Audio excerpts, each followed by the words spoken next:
Hello and welcome everyone. This is Taco Movie Talks. I'm joined here with Ethan, and today we're going over Wong Kar-wai. Ethan, let me ask you, because this is a director I've heard a lot about, and I'm sure you have as well. Mhm. What movie did you kind of dive into him with, and what did you think about his style, like right from the get go? When I first watched Chungking Express, which was the first movie I watched from him, I said, "What is this?" I thought it was kind of boring. I thought it was kind of uh, just not really my cup of tea at all. Which is strange because it's interlocking anthological stories with crime and romance elements. So it should be something right up my alley. And but at the time of watching it, I didn't know that much about I didn't think that much about the art of filmmaking. But now that I do, I believe I know more about the actual art of filmmaking. I uh, I feel like there's so much to talk about with Wong Kar-wai and his style. Um, I think he's one of the few filmmakers who has such a distinct style that you can pinpoint it as soon as you see like a couple of frames of his movie. Yeah, he has a very distinct visual style that is technically it feels very very flawless, honestly, and very unique, as you said. That's something Mhm. that struck me right away, and it made it clear why he's a director that a lot of people have kind of latched on to as someone that is a great amongst filmmakers. And you see it time and time again. A lot of people consider him to be in the top 10 directors of, the 21st century and even of all time. And Mhm. I'm sure you might have picked up on this as well, and it's kind of a weird thing that weird comparison, but it seems like a lot of music videos kind of stole pieces of his style, and one specifically is kind of the actor is moving in regular motion and stuff behind them is moving in fast motion, which he does, I think, more so in Chungking Express. Did you kind of pick up on that as well? And beyond that, do you see any other people kind of trying to emulate a style close to his? Um, oh yeah, I definitely noticed that. Whenever he has to do an action scene or like a scene of like like fast motion, he sort of not really slow motion, but it's like a blur effect Mm-hmm. where it's just a bunch of still images almost blur edited together. It's fascinating now that now that I've come back to reflect on it. I just think it's such an interesting idea to try and implement into your film. I honestly don't know who has tried to do something similar to this. Um, the only thing I can think of, for some reason, and I genuinely don't think that this filmmaker has had and he hasn't he doesn't have influences from Wong Kar-wai. It's Zack Snyder who usually uses slow motion in every action scene, and it's just kind of lame Uh-huh. instead of doing something interesting like Wong Kar-wai. So that's the only influence I can draw from. Yeah. I think also too, and well, let me ask you this, because you had brought up last week that he was a director that really stuck in your mind, that that I think I don't remember specifically which movie, and let me know which one that it was that he stuck with you a lot. What movie was it that you watched of his, and what did you see that you were like, man, I can't get this guy out of my head? Well, so I watched. So when I first got into, when I was just okay, so I watched Chungking Express for the first time like about a year and a half to 2 years ago. I thought it was I thought it was just kind of okay. And then I watched In the Mood for Love, and I thought, wow, this is great. Um, but I didn't understand it Mm-hmm. really. So, and then recently, I watched Chungking Express again, just offhandedly, and I just found it so. I thought the story was so infatuating and so stuck in your head that I really couldn't get it out of my head, and it was a kind of get out of your head that I'm intrigued by and fascinated by, and that's why I've kind of come around to Wong Kar-wai as of recent.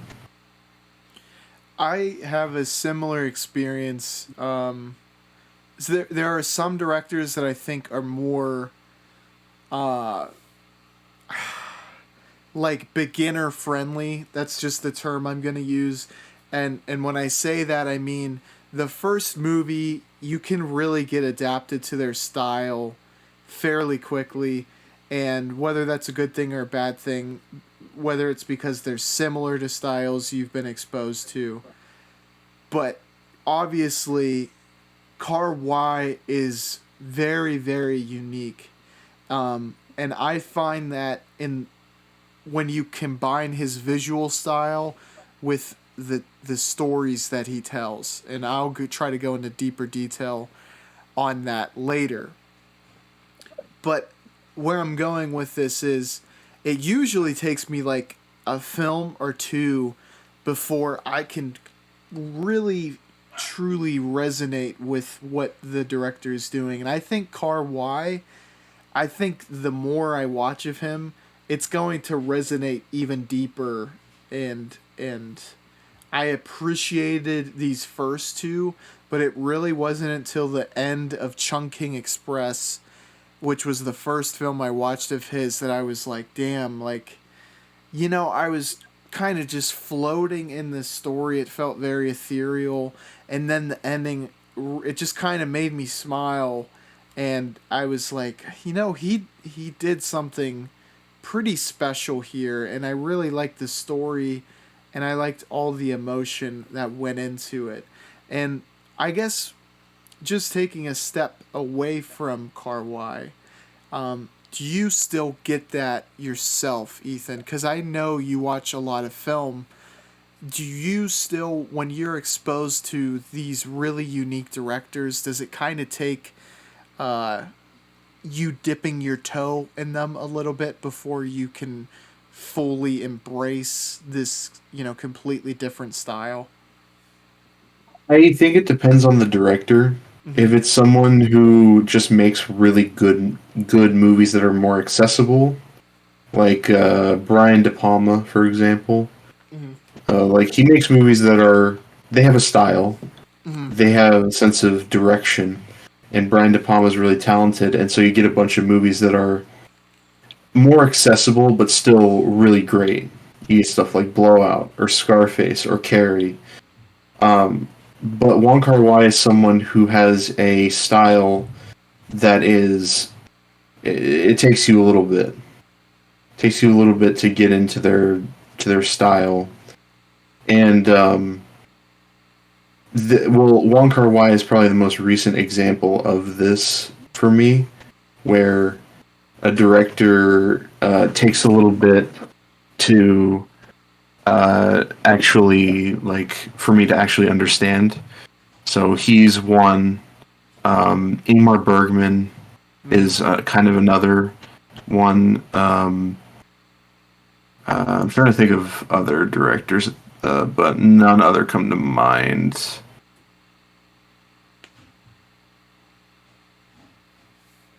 Away from um, when I think of Kar-wai, these two films in particular, and the two that we're going to be discussing is Chungking Express and In the Mood for Love, which are arguably his most popular. The thing that I was kind of referring to a couple minutes ago that I really like, and Ethan, I want to get your take on this, is visually he can depict feeling. And this was something we talked about last week, and it's really impressive to me when this is possible. But the twist and the expert and kind of the thing that I like the most, which is he's covering romance films, and I think there's a tendency to let the plot kind of do the work for the emotion covering it. The story though with the Kar-wai film feels very, it feels so connected to reality. It feels very realistic. So you kind of get both of the feelings because, being heartbroken and being in love are really hard to describe feelings. And Kar-wai is able to show off his visual style in depicting that. But he doesn't have to take the story a step out of realism to get to that point. And to me, that marriage is something I've never seen before and allows him to tell romance stories in a way that takes away most of my major criticisms that I have from romance films in general. Now, does that kind of resonate with you as well? And I don't, was that something that maybe you picked up on too?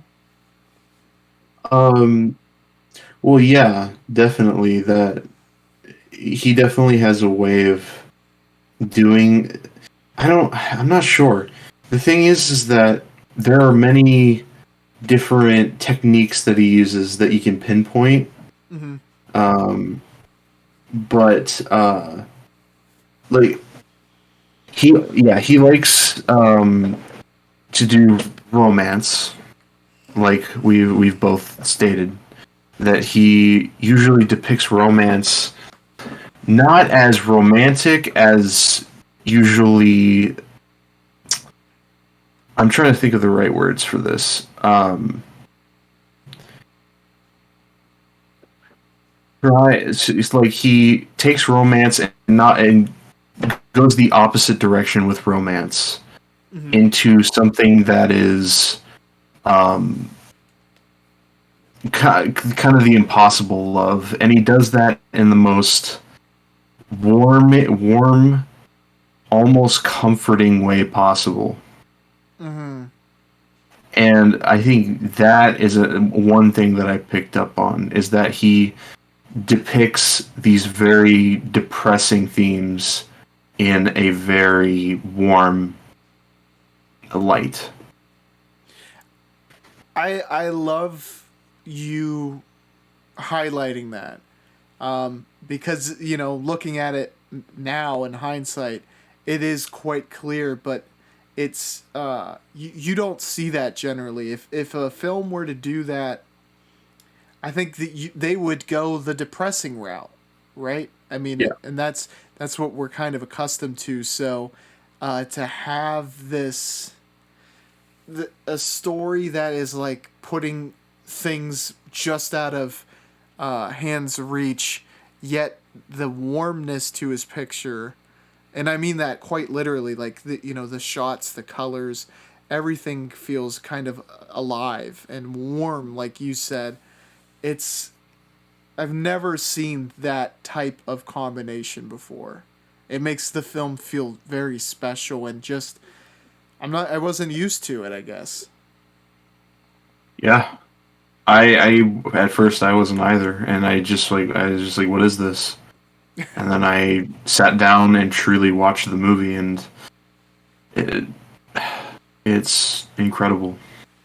And and this is where like it feels very personal to him because like I don't like if you've had that experience, and I'm not discounting other people because I think other people you could have that experience, and you could become upset at the fact that this love didn't come to fruition. It seems like a storyteller who has found, his place in life, and he has no more resentment towards that. Like, that there's a happiness in getting to experience the love despite the fact that the ending isn't quite what was expected. Like, but that would be how someone would feel about it. Like, if some I'm trying to put this into words. It's very difficult, Ethan, so jump in if you if you have a better way to state it. But like, Oh, imagine I'm in the like same boat. if someone were married now, right? But they had a love like in high school, and things didn't work out with them, but they're in a place where they feel comfortable now.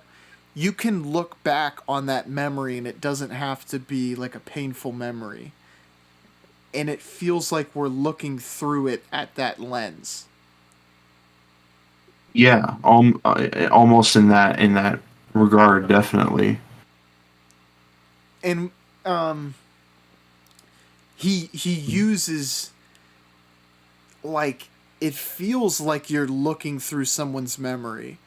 And like we were discussing, and I kind of threw out a few filmmakers that they can do this with a lot of different emotions.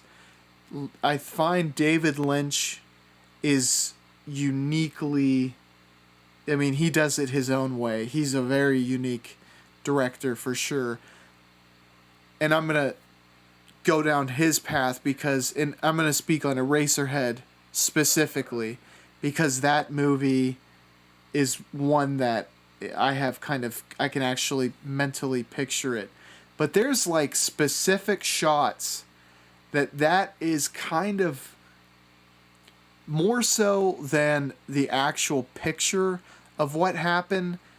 He's able to show the feeling of what's happening. And I think Kar-wai does it completely differently. I mean, this is just filled with color. It's very vibrant. Obviously, Eraserhead is in black and white and is depicting much more negative feelings, but they're both able to do that, and it is one of the characteristics of filmmakers that I've found only the absolute best of the best are able to accomplish. Absolutely, absolutely. And to go off your point, yeah, I think both filmmakers, Lynch and Kar-wai, they're both able to capture everything.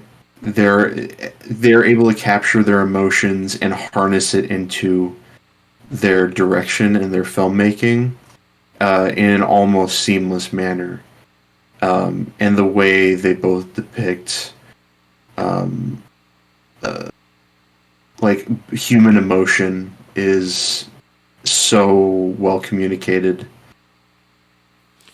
I wanna take it a step further, and I'm not asking you to. I'm not trying to put you on the spot with this.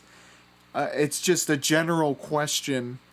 Well, starting out with a statement and then just like a bewildered questioning is, because obviously humans are all alike, right? But everyone kind of, everyone's emotions are slightly different. But what is even more so impressive about it is that large audiences are able to resonate with the feeling they're depicting visually. How? I guess it's the power of filmmaking. It, and Uh, I in think the same way it's powerful in music, I guess. that's true. Like you're able to make something that resonates with the listener or the watcher. Yeah, that's you hit the nail right on the head. I guess it's a medium that is so powerful that when you see it used to its fullest extent, it really it's kind of it's awesome to see, quite frankly, and seeing a Kar-wai film, it also it kind of showcases, or I don't know, did it make you realize how infrequently you're able to see someone do what he's showing? I You're asking if it's frequent that like someone like Karwai is able to Well, I guess uh, it almost pinpoints how how rare it is in filmmaking.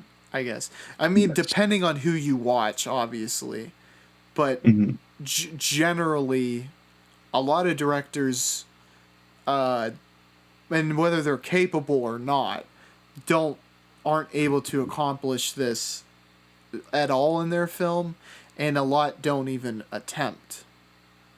Yeah, definitely. And Karwai is definitely on that list that are able to do that. Lynch is on that list. Um, Probably a few others. I it it's like it is generally it's like describing a really difficult to feeling. You know, it's Yeah, insanely impressive. yeah. Let's jump into our first film, Ethan. And the first film is Chungking Express. Would you like to do the honors, or do you want me to try to muddle my way through this plot? I shall take the reins. Okay. Chungking Express is about two Hong Kong cops who are just, they're patrol officers just patrolling around the streets of Hong Kong. And both are incredibly lonely. They had both gotten over relationships in one way or another, either getting dumped or just breaking it off. And have a run-in with women that both have a run-in with women that are uh, who I'm definitely not interested in having a relationship. It seems, and both of these cops are trying to attach themselves onto these women in their own separate ways. You did a lot better job of describing that than I could have. I'm glad you took the reins on that.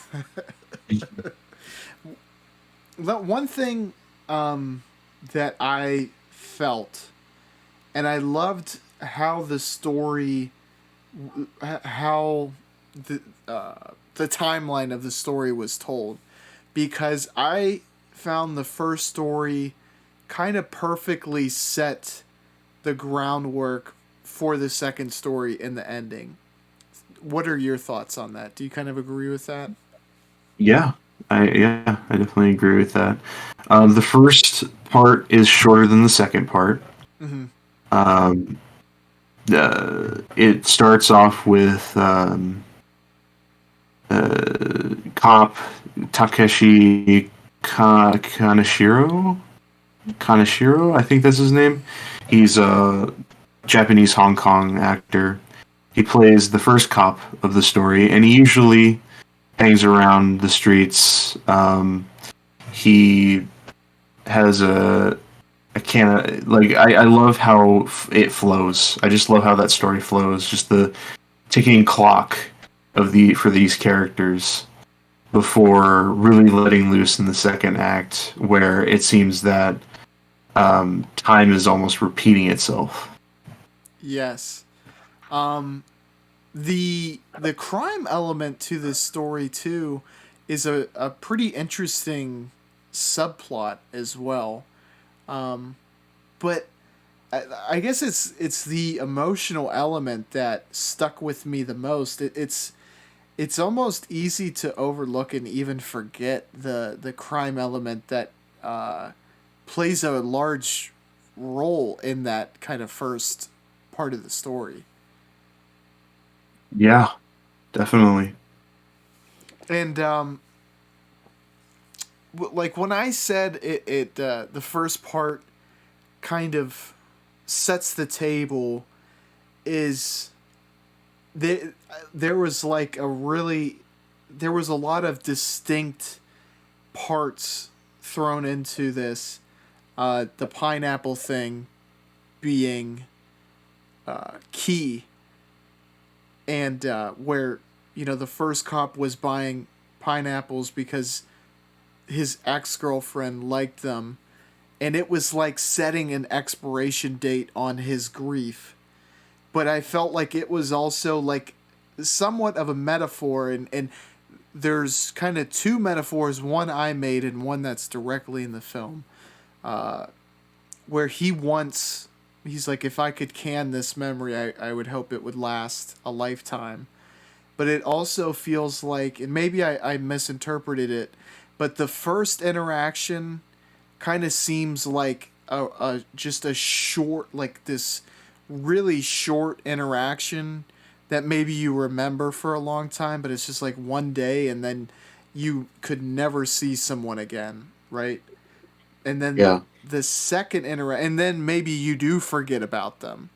And then the second one, it speaks to the personalities of the characters too, and that sometimes you find someone and it's like you can go the rest of your life and you'll think about them and never forget about them. And it's like that is, there's love that comes in that has a short expiration date, and then there's love that lasts forever, and Yeah. for as cheesy as that sounds, and for someone who's so critical of romance movies, I really liked that element to the story. Yeah, definitely. Um, Also, the same ticking clock is there for the woman in blonde, the blonde woman. Ah, She is counting down the days until she has to find these Indian people who are smuggling drugs for her, mm-hmm. and I forget the connection that they have with the bar owner, who spoiler alert for Chungking Express, who the woman in blonde kills at the end of her story. Uh, I forget the connection. I don't even know if there is a connection, but it's that there's a ticking clock element for that, and it's interesting. And I'm not sure that he's the boss, but he's either the boss or he's like a middleman of sorts, because it doesn't he almost relays messages to her, right? Yes. And the funny thing is, like, they use canned dates as well as like this is the date we need X by, and it's like, this can expires in a week. Okay, I have a week to get, you know what I mean? Which is also, I had never thought of doing that. I only look at expiration dates generally on milk. I don't have very much canned stuff, and if I do, I generally use it fairly quickly. So I never thought this would be an interesting way to get a message across. But it was neat to see it used in that fashion. Yeah, definitely. Um, there's so much to dig through. Like I don't even know where to start. Really. Well, one element I want to just the soundtrack I thought was really great. Yes. I love the That soundtrack. is that was one big thing, maybe the biggest thing and most important I want to say the most important element when it comes to probably one of the big things I noticed about this movie, and it's what I mentioned earlier about time almost repeating itself, the repetitivity of the movie, kind of. There's repeated locations, and most importantly, the music in the second half goes between two different songs. And one is California Dreamin', Mm-hmm. which plays she uh, whenever she is at the working at the marketplace, Mm-hmm. and the second one is I would assume Chinese version of Dreams by the Cranberries. Both of those are dream related, and I've been thinking about it so much and what it has to do with the correlation of loneliness, repetitivity, and loneliness, and I just trying to connect those things is just interesting to me. I and I didn't realize that I liked the song so much. I knew I had heard the American version that I didn't even bother to look what the title of the American version was. But that is quite interesting, and I'm with you. I think that is so apparent that it has to have a meaning, and I think it probably has to go something to. In my mind, I go straight to how the depression was depicted, and how they were. I mean, they really did seem like, especially when it was at its worst, that they were like just literally sleepwalking through their days. Like just on autopilot, and I that maybe that is kind of one element to it. Yeah, and I guess it's trying to highlight the repetitivity of someone going through melancholia almost. Yes, absolutely, and I don't know if you thought this was funny. Well, the whole element, it almost feels like a Seinfeld bit where the girl was going to his house and uh, like not only cleaning it but changing things. That is, if you look at it through a slightly different lens, it's actually kind of hilarious. But I also found it to be really funny that she would change things and he didn't seem to notice, and it would be things that he would not make mental note, but he would be like, oh, the towel's looking pretty raggedy, and then she changed it like a week later, and there was never like, hey, I think someone's been in my apartment, I didn't buy a new towel. But I do think, in a real sense, if you were like kind of depressed like that, it might not you might not give that a second thought. Yeah, and I looked this up briefly during this discussion, and another theme seems to be discovering your identity, Mm. uh, what exactly you want to be, because and which makes a lot of sense because most like some of the characters don't even have names. Like the two cops in the movie don't even have names; they have numbers. Mm. And the older woman, is just the woman in blonde. She doesn't have a name either. But and then there's I forget her name. She does have a name, but the person who changes things in the guy's apartment, she's someone who's constantly shifting her identity. She starts Mm. off as like working in this market to she almost reminded me of a cleaning lady when she went to this guy's house, and now she's a at the end of the movie she's a stewardess, plane airline stewardess, and I just thought that's also really interesting to explore.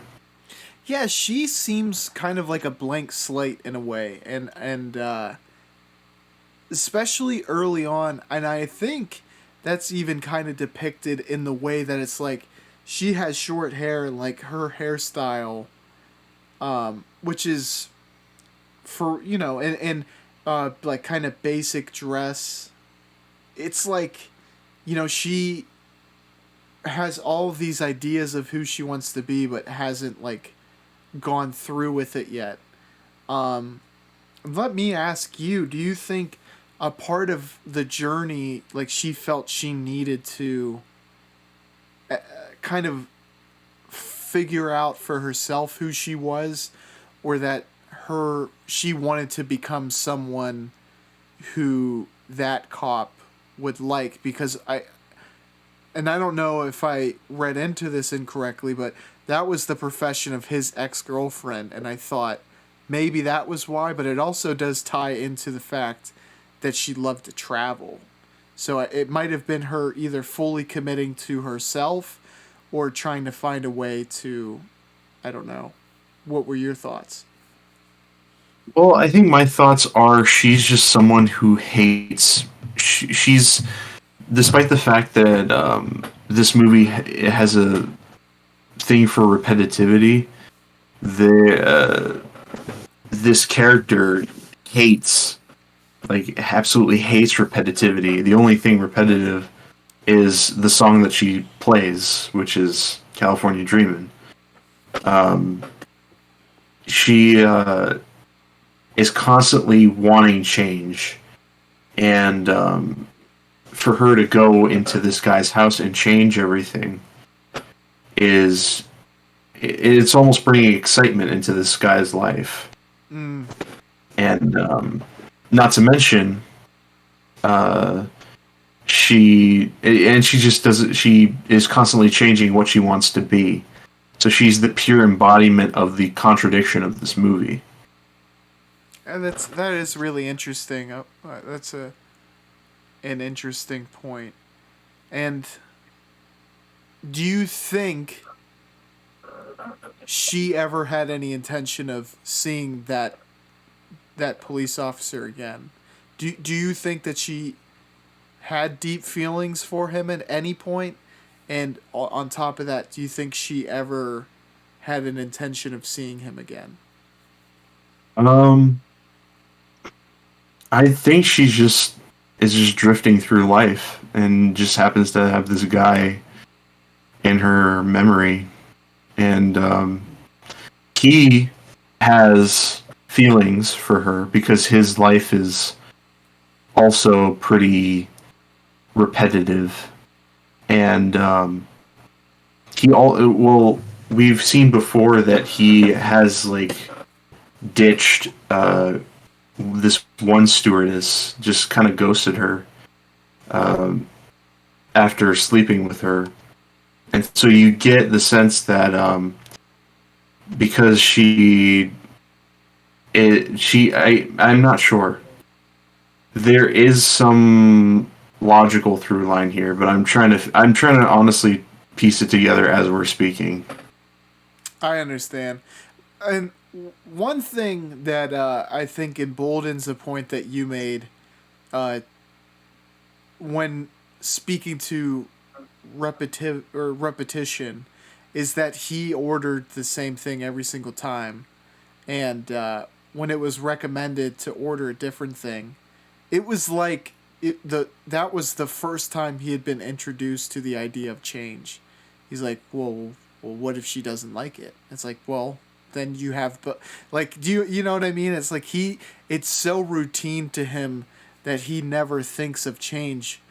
But it seems like the woman's influence through cleaning his house and whatnot was able to kind of inspire him and had a profound change in his life to have a choose a different profession and I mean it's really that was really well done. Yeah, it was super well done. Was there any? I'm just one shot that I kind of want to just speak to, really simplistic, and let me know if there's any that stick in your mind. It was I think it was the jukebox. Did that kind of stick with you as well? It was such a simple shot, or it like just the object itself with the way light reflected off of it. It was such a pretty shot, and I'm like, damn, like no one must have seen, like it was the first time I had seen something like that. It was so pretty to see on film, um, and that definitely highlights Kar-wai's brilliant cinematography and brilliant use of colors. Are there any Yes. other examples that come to mind with you? See, there's so many shots that stick out in my mind that like usually when the first cop in the first story is just running, like those stick in my head a lot. Mm-hmm. After May 1st is up, he just starts running a lot, Mm-hmm. and those stick in my head. Um, a lot of the shots with the blonde woman stick in my head. There's just there's so much. There's so much that sticks in my mind when I think about this movie.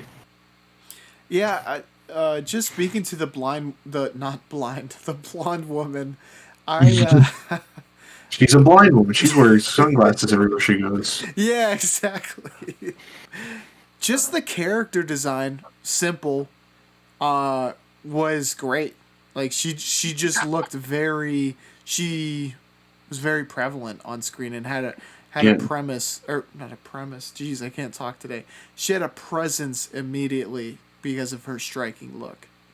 yeah. She's mysterious, but she's also very intriguing, Mm-hmm. which is exactly why we feel for this cop who is kind of taken her in and kind of wants to talk to her, but he just doesn't get the opportunity to, unfortunately, because she's just someone who is a cipher of all constantly on the run, constantly um, on the move.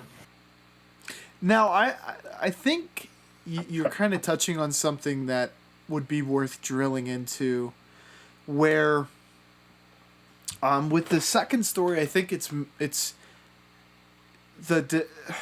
like kind of being able to dissect it feels more like apparent for me, especially the way you broke it down, because it's kind of stuff that I just like never put into like fully fledged thoughts in my head.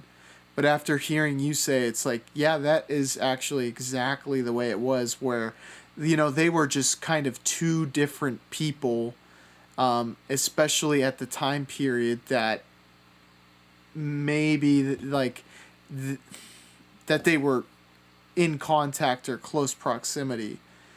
Um, and I'm not certain if the first couple, and I don't like they're not a couple, but the woman and the man, was it another case of kind of opposites coming together, or what way do you kind of interpret that those first two?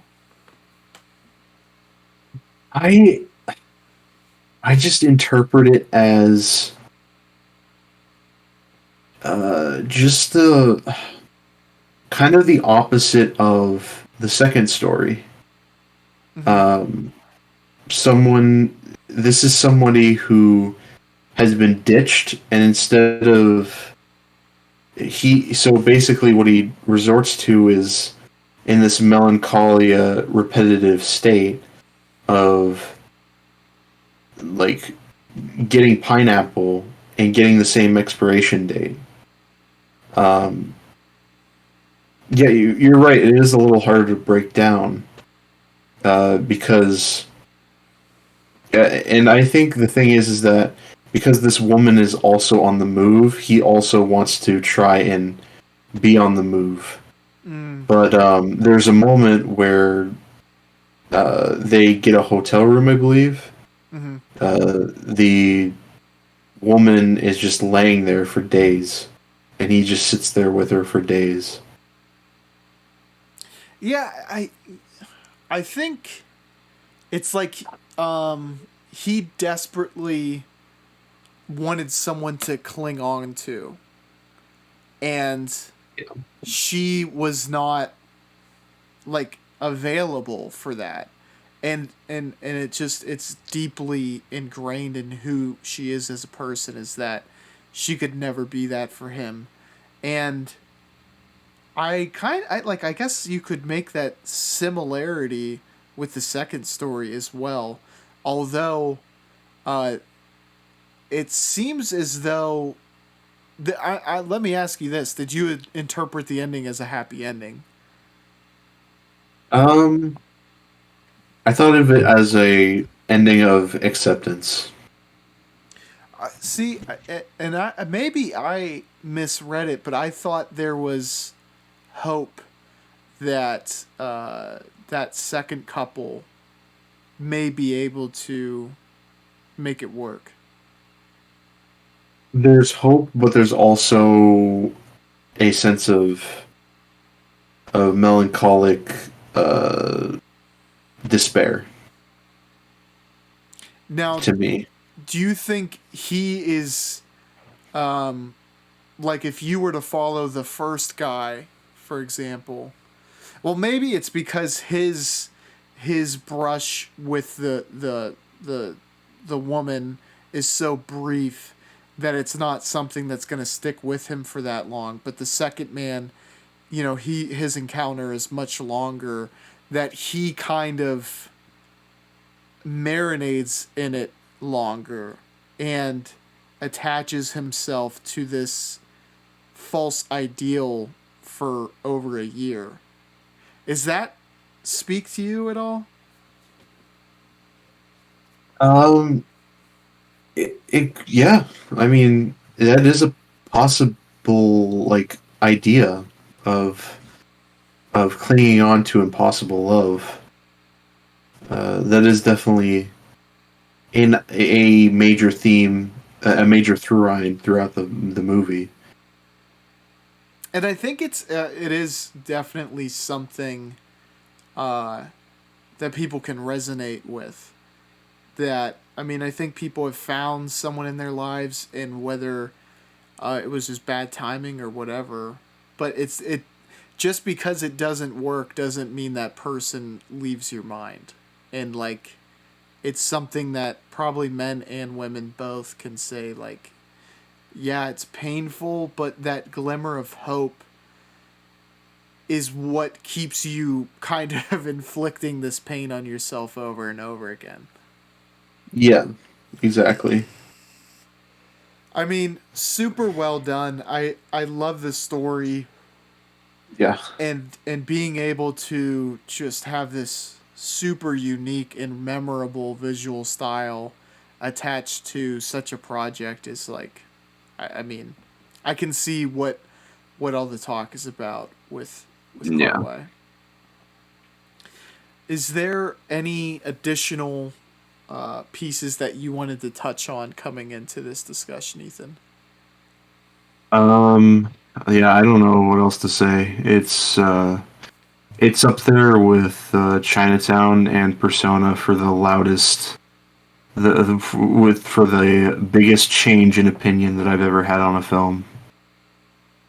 And those are two just absolutely great films. And I guess as a way to kind of segue, where does it rank amongst those three? And then what is your rating as well? I guess Of course. rating for all three, just for anyone who hasn't seen your rating on those yet. Well, for Chungking Express, I give it a 5. I just it hasn't. If a movie can't leave my mind in the span of like a week and a half, Mm-hmm. then it's a masterpiece in my eyes. Same with Chinatown. Same with Persona. Um, I'd say I'd say Chinatown and Persona are better than Chungking Express, Hmm. but it's still just such a fascinating movie to me as far as what Wong Kar-wai is trying to say. I think Persona, I like Persona more just because it accomplishes so much in the realm of psychologic the psychological aspects of the human psyche in such a short amount of time. And Chinatown, I consider to be the greatest written film ever made. But Chungking Express is among one of the most recognizably brilliantly directed movies that I've ever seen.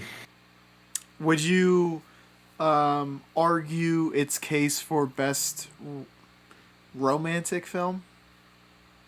Yeah, it's up there. It's definitely up there. There's romance in a lot of different movies, so I'd probably call this technically a romantic crime drama.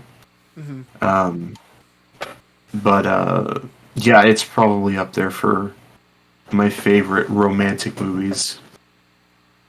I'm going to rate this a 4 out of 5. Um, and I think a really important kind of statement to make following that is obviously I think it's great. And while it's not a 5 out of 5 for me yet, I mean, and this is my first watch, I would have trouble. Technically, there's literally I cannot pinpoint um, any glaring weaknesses with this movie. So I will say that for sure. And on top of that, I like it's really a movie that you have to experience to fully enjoy the fruits of what this movie has to offer. Definitely. The next film we have is In the Mood for Love. This is a film about two newlywed couples renting spaces pretty much in the same, I guess I'll call it apartment complex. It's a little bit different the way that housing seems to work.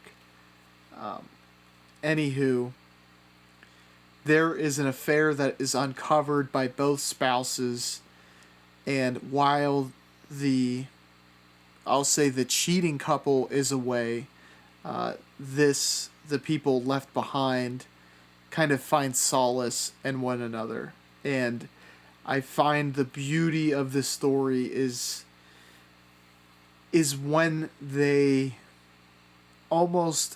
kind of have this dance where they get very close to finding a relationship amongst themselves, but um, the dramatic conclusion is what keeps this story based in realism. And I'll keep it vague for now, and then we can delve deeper into spoilers as we go on, Ethan. But watching this film, Ethan, what were your immediate reactions? So this was the second movie I watched from Wong Kar-wai, and at first I thought it was great, but I still didn't really understand it, and I think I still have the same feelings about it, but I understand it more. If that makes sense. I agree. Did did you kind of have a nagging feeling as to why the two main characters, because, and correct me if I'm wrong, Ethan, the people who Mm. were cheating are, if they're shown, it is very briefly. I don't know. I mean, are they are not very prevalent in this movie. I don't think they show up. They they might show up in one scene, but I think that definitely works to isolate the characters more.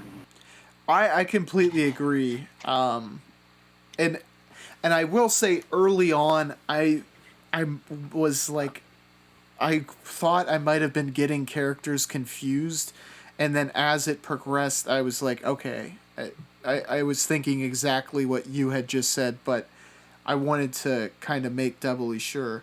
And that's not a shot at the story at all, because to your point, I think it actually makes it work storytelling wise, because this is kind of highlighting the emotions that happen when you're kind of left behind, especially as the knowledge of, okay, they're leaving to be with another person, right? It's we're trying to highlight the feelings of being the other in an adulterous relationship. Yeah, definitely. It's yeah. Go ahead. Well, yeah, I think it works really really well to their, just kind of, they're disembodied. They're really just a voice, if anything. But yeah, getting back to the Yeah. question, I had a nagging feeling of, why don't these two get together? Like they looked more and more like, man, these two missed out by not marrying each other originally, right? And they Mhm. have spouses that are cheating on them. Screw that. Like they obviously, they might care about them, but not enough to not cheat on them. Why don't they just break it off with these two and then go together? Obviously, the time period speaks to that. I mean, the 60s were not a time period where that was widely, or it wasn't as accepted as it is now, but was that something that stuck with you as you were watching it, like it did me? Well, yeah. I think that's the whole point of the film. Again, it's the theme of impossible love, Mm-hmm. and Kar-wai explores that in a more innocent way than he does Chungking Express, which is more aggressive and a little more playful. This is a little more straightforward and through-lined. But I think, yeah, there is probably a sanction of marriage that's keeping these two away from each other, and it's something that they're going to have to deal with. And I think that's the point of the film. And on top of that, I feel as though our main characters, even having never, I mean, now this becomes, it's very much on a spectrum. In my mind, they never really took action, especially in comparison to their spouses. But the main characters, have a weight of guilt that they seem to carry, despite never seeing through the attraction that they have to each other. And that seems to be a very large point being made with this film. Yeah, absolutely.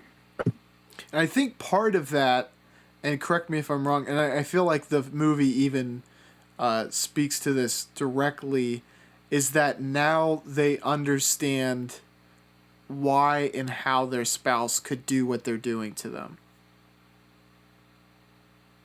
Hmm. Visually, this film felt different from Chungking. Can you speak to that, Ethan? Yeah, a lot less action, a lot less of it's still just as dreamy, but again, more through lined.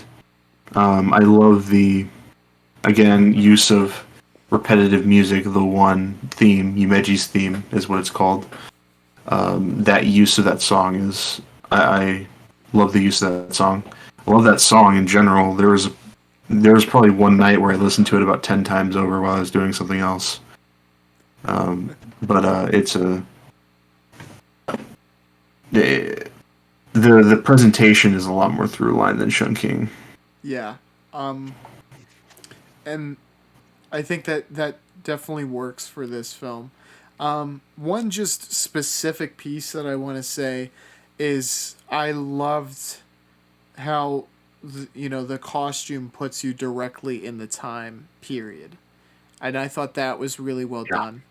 And the like Hmm. the dresses too, really added that colorful feeling as well. And Hmm. another kind of distinct point that Kar-wai makes is the use of these deep and vibrant reds throughout the movie. Um, and sometimes the lighting creates these kind of warm colors, but then I think there was like at a hotel hallway, these red curtains just create this visually stunning shot. Uh, I love the use of color throughout this entire movie. Yes, definitely. Again, the warmth of that, the glowing red used. And then I want to outline one shot. And this is maybe a deep cut. I don't know if you'll remember this at all, but it was just I loved the cinematography of this shot, and it didn't do anything really beyond show like inner struggle with the character. It was the husband. I believe he was in the hotel room, and we have a shot outside the hotel looking through the window, and I was like, this is genius. And it stays stagnant but is stationed in a way that it gives us a perspective so that we can kind of follow the husband's path until he shuts the lights off and leaves the room. And I'm like, just that use of framing and just like depicting it like that. I just thought, I don't think people are going to be as excited as I was over this really simplistic shot, but I was like, that's just one small example of great cinematography that he shows throughout this entire movie. Absolutely. Do you remember that shot at all? I don't, unfortunately. I've seen this movie about twice in total. Mm-hmm. Chungking Express I've watched like 3 times in the last month. So I haven't been able to really soak up In the Mood for Love in the same way I've done Chungking Express. But the thing is that Wong Kar-wai's films are ones where you can't move on to different movies until you've tried to understand and get a good grasp of the film that you saw previously. So I don't know if I'll watch a single other Wong Kar-wai film if until I rewatch In the Mood for Love, get an actual good solid grasp on its ideas. And then the third film I watched, which was Fallen Angels, I get a good grasp on that, and then I move on to a different Wong Kar-wai film. I got you, and I mean, look, this isn't. I don't mean to hate on romance films.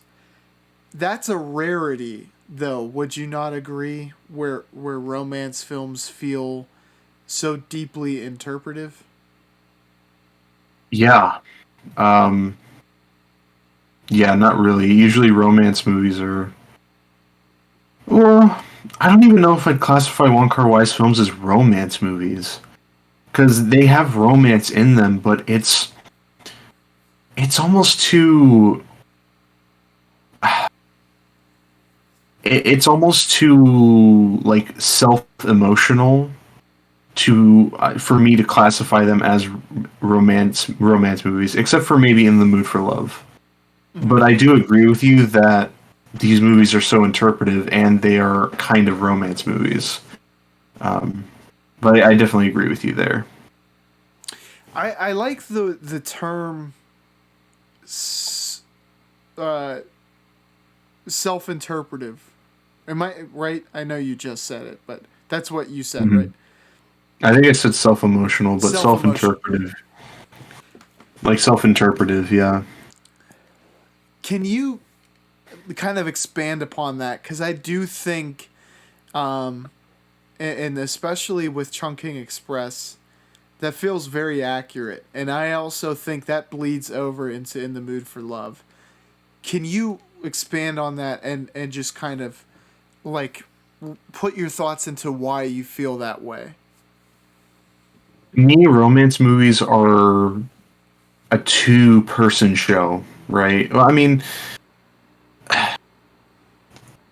like usually Wong Kar-wai's movies are like an ensemble almost, like a cast of characters who are going through their day-to-day lives.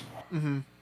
And a romance movie to me is like there has to be two main pieces to make this puzzle like complete. Like that's what makes a romance movie to me. But Wong Kar-wai is almost like an anti-romance, where he severs those ties, never really connects those ties, and it's almost not even a romance movie. They're very, which is what I mean by like self-interpretive. They're so one person, like they're so isolating from the characters. I, I agree with you, and I honestly I think it is um, the expectations that I come into this film with from what I have seen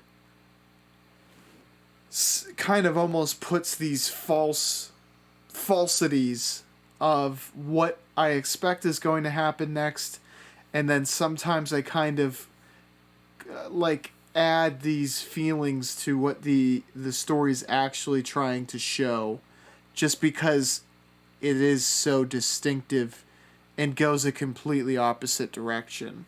And I think looking at it, I think if you can remove that from your brain, it actually can put you in a better headspace to understand what's happening. Because formulaically, you do expect these two to end up together. And from the onset, what I really enjoy is you can tell at their core, especially from the wife's perspective, that she has a very hard line. She has a very solid set of morals that are going to keep her from making any like that keeps her in the space to where she never crosses a certain line. Mm-hmm. Man, hey, this it's I will say it is a hard nut to crack. I'm right there with you, Yeah. Ethan. Yeah, this is In the Mood for Love is a movie that I have much less to say about it than Chungking Express because I haven't got the full experience of it, but I feel like a couple more rewatches and I'll be able to crack that nut. Let me That sounded weird. let, let me ask you this, Ethan. Um, do you think it's societal pressures? And when I'm asking specifically about the wife, because she seems even more hard stance than the husband. Do you think it's out of love? Do you think it's out of loyalty? Do you think it's out of societal expectations that are the motivating factors for how she thinks and feels? All three.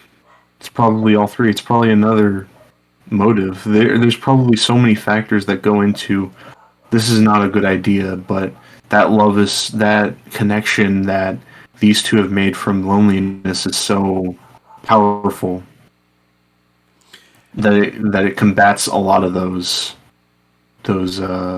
discrepancies. And I think I kind of spoke to this. Not only does Kar-wai he chooses a time period that allows him to use interesting dress, makeup, hair, but I think it also allows things to work within a societal expectation set of expectations that come together to make this story really really great. Because Mm-hmm. as I was saying, like, she probably, especially the woman, I would imagine, would be treated like she would have to move. Like, I think the people around her would look down upon her for cheating. And you don't get to fully explain your situation either. Mm-hmm. So like that choice of let's choose the early 60s works really really well for this as a whole. Yeah. Any other aspects, and I guess creative decisions that you thought were really smart? Um, I noticed. I guess just rhythm. I think more than most things, Wong Kar-wai has got a rhythm with both of these movies that works so well. It's a fast rhythm. Man, is it a fast rhythm! But it's a rhythm that you can almost understand on your first watch, and then go back and try and figure out everything. Talk to me about, because Chungking, I can I can kind of see the type of rhythm that you're talking about. Talk to me about the rhythm of "In the Mood for Love," or and give me some examples to kind of fully understand. Think of "In the Mood for Love" as slow dancing, Mm, and think of "Chungking Express" as um, what's a good fast-paced dance? I know the name of three dances. One is a waltz. Is that fast paced? No. um, I did lie when I said three dances. I know the name of one dance, and that is waltz. um, the Salsa, one that comes salsa. to salsa might be fast-paced. I don't even know. Like, think of any. You know what? Think of Dirty Dancing. I had the time of my life. Think of the dancing from Dirty Dancing. That's Chunking Express. And the wife, Uh, the wife in the mood for love is baby, and nobody puts baby in a corner.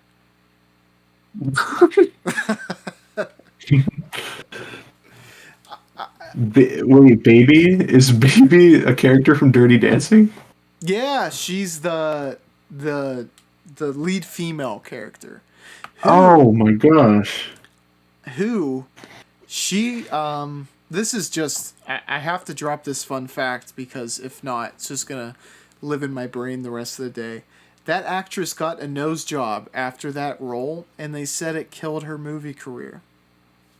Oh, that sucks. But go on. Because she was in. No, I'm Go sorry. ahead. Make your statement. I want to hear. I was gonna say, she was in two big '80s movies, like really big '80s movies. Dirty Dancing, and then the year before that, she did Ferris Bueller's Day Off. Was she the? Oh, she was the sister. Yeah, she was the sister. I didn't know that. Okay, okay. And she's in the kind of iconic scene with Charlie Sheen. I Yeah, never put that together. yeah. Both films I would consider kind of mediocre. Yeah, I'm not. I've always kind of felt like I was alone in. Like, I don't have a disdain for Ferris Bueller's Day Off, but Mm, yeah. some people are like super fans of that movie, and I'm like, yeah, I mean it's good, but Yeah. one thing I want to say though is honestly, when you put it into perspective of that, I get that, and I think the way I interpret what you just said, at least, speaks to like the attraction, like the frequency of how close the people get, and it's like they get ever so close and then they slowly drift away and then they work their way back. So from a story point, like the chemistry works on that. And I feel like you might have been Mhm. looking at it from a different perspective too.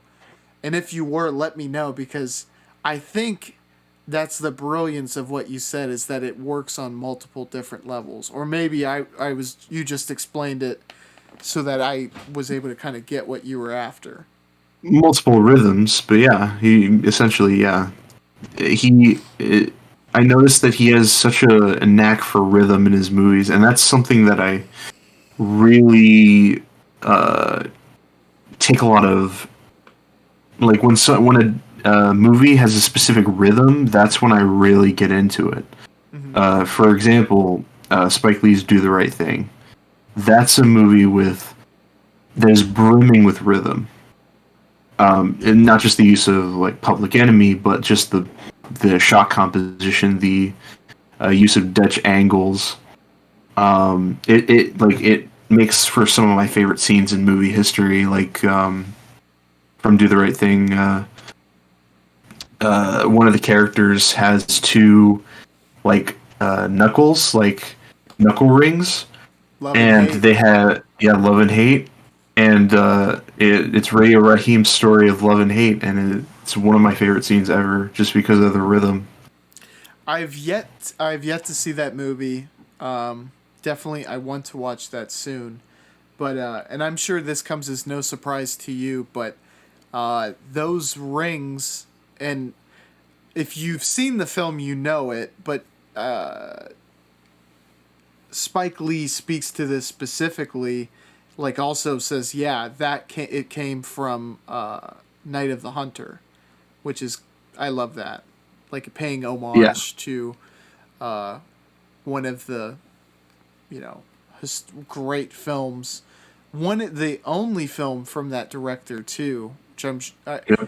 you've heard the tragic story of that director, right?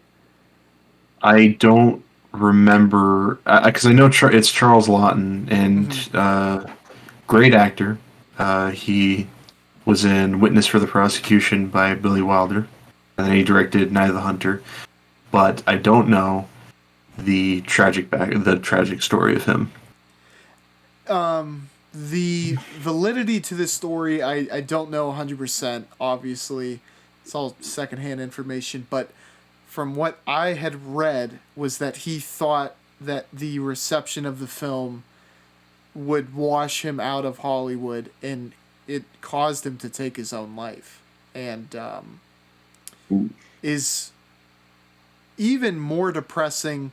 Not only that he had so much stake in the movie, like emotionally, financially, what have you, but also that it became a very classic movie from that time period, Hmm. and has one of the more iconic villains of any film. But I also, coming back to In the Mood for Love, I love how you kind of mentioned the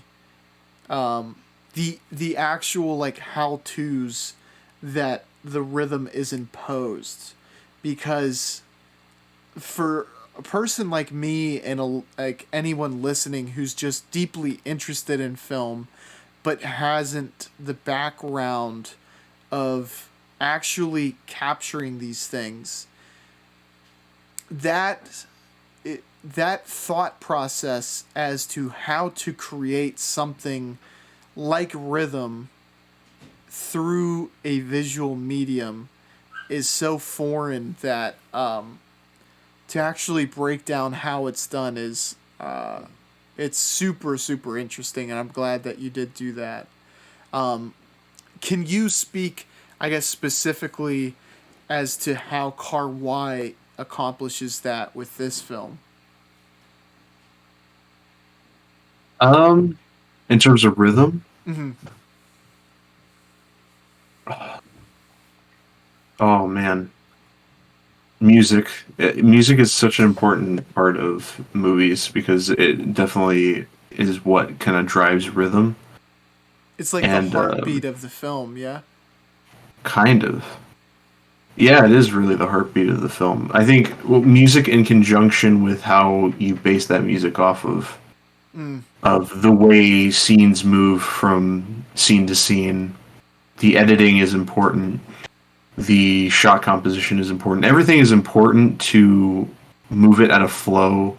But music and editing is the two that I think most comprise the heartbeat of rhythm in movies. Like, and just I find this to be so, like, such an interesting topic. Um, like 50s films, and I'll throw out Hitchcock films just because I have more films that I've watched from him than ones I can really remember from the 50s. But uh, the actual speech patterns of those films that have much less music and are really really dialogue heavy, would you say that's kind of how rhythm was created in that time period? Um, yeah, I don't think it was created, but it's definitely an example of rhythm and how it's used in movies from that time period. If that's what you kind of meant by that. Yeah, yeah. Like Mhm. not so much like the inception of its use, but how it how it was created for those specific films. Um, yeah, so yeah, probably editing is what makes those movies a lot Mm. more snappy. Obviously, those films themselves are snappy. Billy Wilder's movies are a good example of rhythm, just that fast-paced, rapid-fire dialogue of just snappy, witty dialogue. So I guess there was more of an emphasis on dialogue for rhythm back then, Mm-hmm. but now that filmmaking has become more technologically advanced, that you can use editing and music and all more elements of filmmaking in order to capture a rhythm. I gotcha. Um, Not to go off on too much of a tangent, but and I think this was a film that you also really appreciate, and it feels distinct from those uh, movies of the 50s where snappy dialogue is paramount. But it is David Fincher's Social Network, which is like Yes. rapid fire dialogue that just nowadays you don't see very often, and Mhm. I kind of loved that about the film. And quite honestly, had I not kind of seen interviews from the cast and crew talking about that film and speaking on how what they were trying to do early on was, hey, we need a page of dialogue a minute. It kind of you go without realizing it, but I feel like there had to be some inspiration from those times to like there being a benefit of dialogue coming out at such a rapid pace. Do you Well, agree? Oh, go ahead. Aaron Sorry. Sorkin definitely takes influence from those times when it comes to dialogue. He usually has a knack for that rapid fire dialogue, um, and it just comes to fruition when you're talking about a bunch of people who are, pretty well educated. I think it's Harvard, right? Yeah. They're at Harvard University, and they're pretty smart. And Mark Zuckerberg, um, pretty smart guy. Not an alien. So not an alien, Is not he? a Is he? reptilian, not a reptilian. But he, but these are a bunch of people who are extremely well educated that are just speaking Mm-hmm. as these people. So, um, and I think delivery of dialogue is also very important when it comes to rhythm.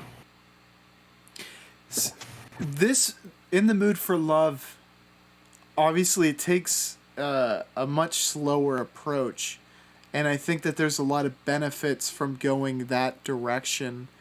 Um,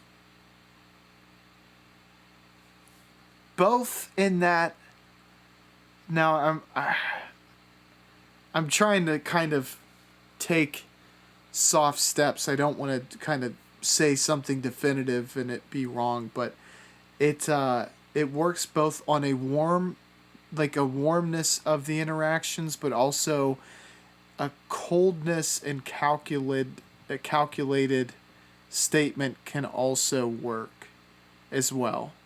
So Mm-hmm. it works in both tenses, especially as this kind of dance between the characters is played out. Um, it's used very effectively to accomplish both of those sides of the spectrum. Definitely. Going to the ending, I thought that was really poignant. Emotionally, that resonated with me a lot. And I found both movies to have that. For me, Chunking Express, I think, touched upon like the hopeless romantic in me, where that bit of hope made me smile and come out of that film feeling just very. It was like an uplifting film, and talking about it with you, I mean, there is a sense that it might not be. It's not a surefire happy ending, and it could definitely go to just more of the same. This film is more a definitively sad ending. Um, Mm-hmm. but it was so emotionally powerful to me because you see through the eyes of someone who um, had a love that he lost, but also felt a tremendous amount of guilt for the actions that he did take. So there's a regret of the actions he didn't take, and then there's a guilt for what he had done. So it Mm-hmm. just feels like a really human ending and Yeah. and powerful on top of that. Any thoughts about the ending, and did it really resonate with you? Um, I don't remember the ending too much, and that's the thing is that I feel like I should rewatch this movie to understand it more. And but I feel like the ending probably is powerful, and it probably does. It is a resonating end to this story. I'll recap the ending. He told this tale to one of his colleagues, where in the old days people would go up to a village, and it was like the act of burying your secret in a tree. And this character actually goes up to, like, it looks like an ancient monastery, almost like a broken down, decrepit stone building, that it looks like monks actually like preserve, and speaks into it. And you don't hear the dialogue, but you're led to believe he's talking about this temptation and love affair, without action, and then buries it with mud and then leaves. And obviously, Mm. he's looking for this woman after the fact, and it seems like he's both coming to terms with it. Like, he's very sad about the fact that he must now come to terms with this, and also kind of move on with his life. And I don't know, was that kind of how you interpreted where he was at the end of this story. Yeah, definitely. Which, and you know, I don't want to be too critical, but that feels like such a raw deal. But I mean, oftentimes life is not fair. But so, I mean, so it is so rooted in realism, you can't help but feel for these main characters. Yeah. Despite the fact that it's so dreamy, it feels real. And that's what a dream Yes, is. A dream is something fictional that feels so real that you believe it yourself. yes, and what film did you said this before, and that was, I believe it was Cachet. No, not Cachet. Amour.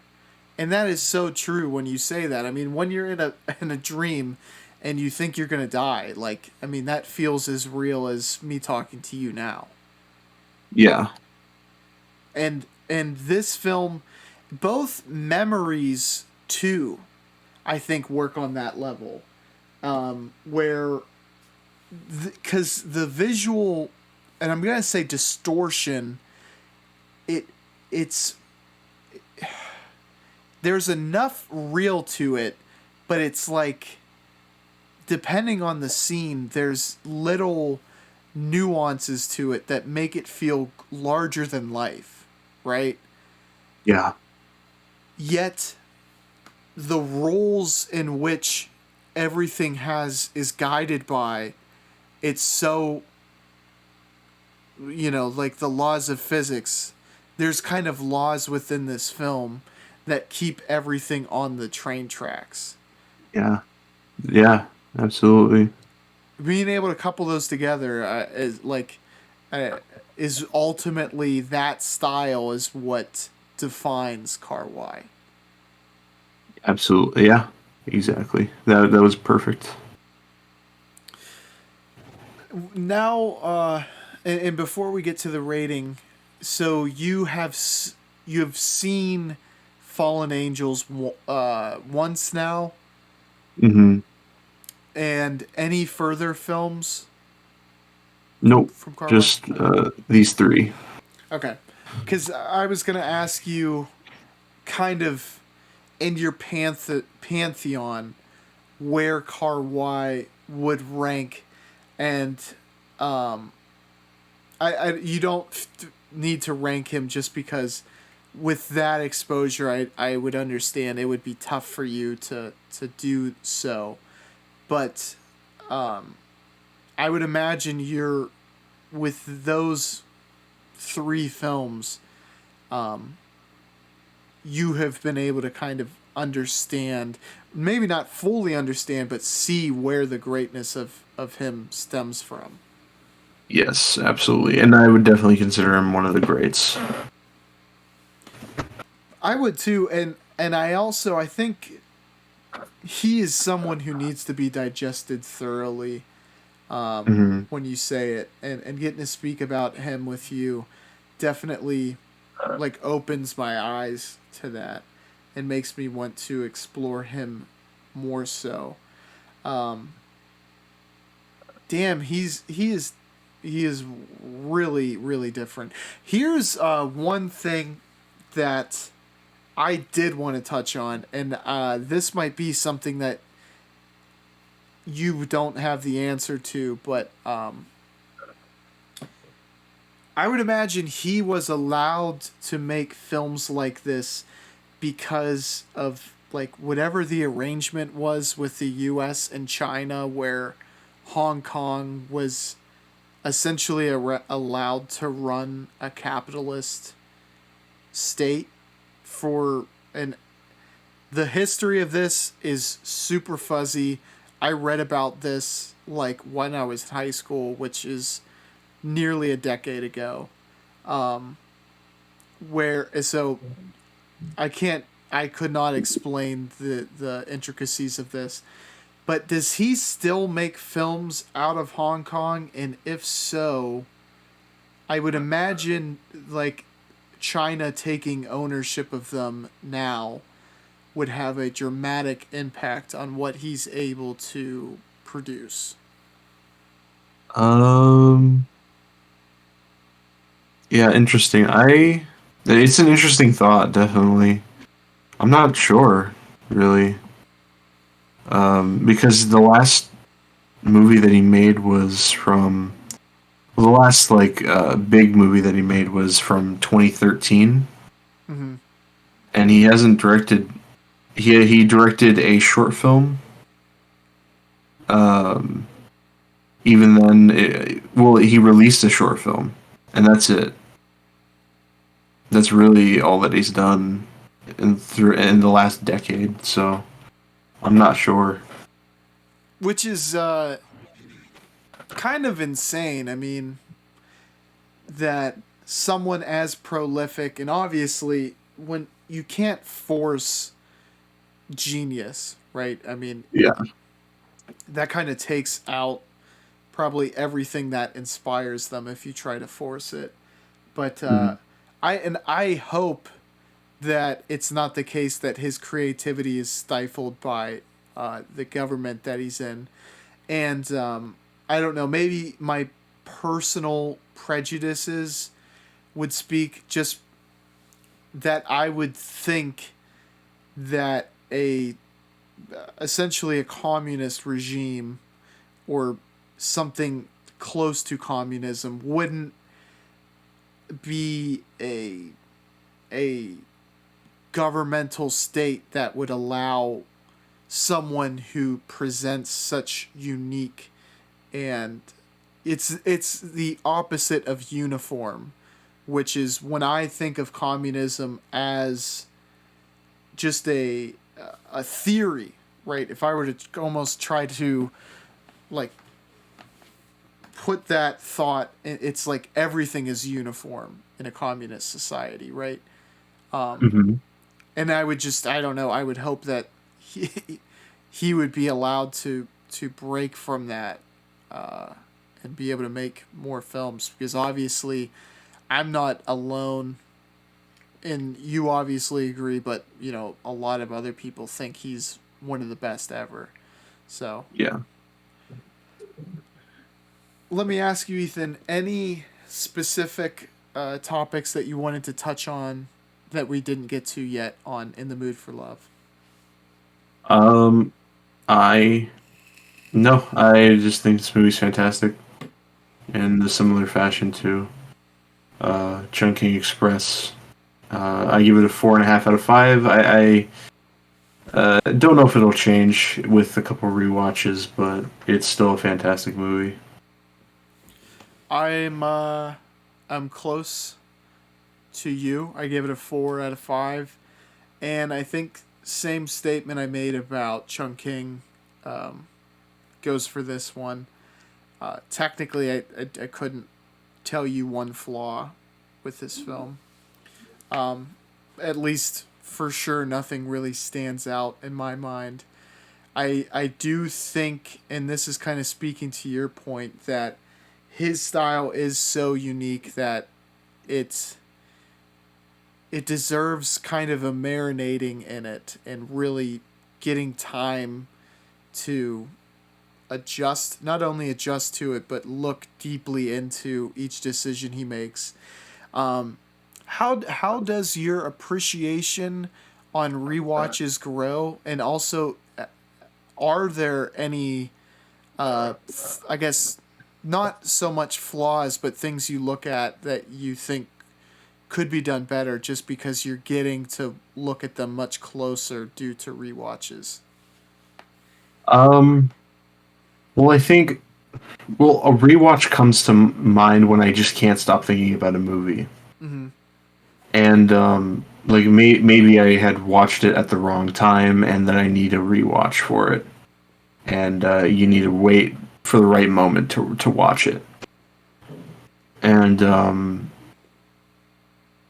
sorry, what was the other part of your question again? Hey, I mean, I don't. Not that I think you would, but just because you're probably getting to watch it with a much closer eye, because you know some of the plot points, so you can kind of like pay closer attention to specific things you otherwise wouldn't.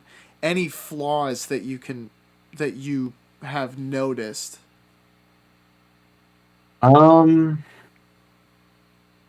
I mean, the blurred action in some scenes make for interesting ideas, like stuff like that. Like they make for interesting ideas. I don't know if all of them like work. Mm-hmm. Like the blurred action is cool, and I think it does work for the most part. Um, uh, it's tough.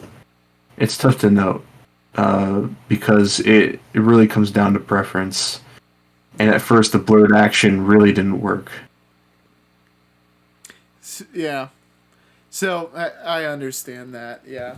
So nothing like that is immediately like, oh, this was a blunder, but more so preference based is kind of what you're Yeah, saying. yeah. I got you. Well, Ethan, I'm glad you recommended Kar-wai. Um, it probably would have taken me a lot longer to get to him had you not recommended him. And Hmm. after having watched these movies, I'm really glad that you did, because I do think in this coming year I'm probably going to watch him. Uh, at least Fallen Angels. One that looks interesting that I'm not sure, just because it's not as popular and I don't know if it's as highly regarded, but looks quite interesting, is Bullet Ballet. That's definitely one that I have on my watch list,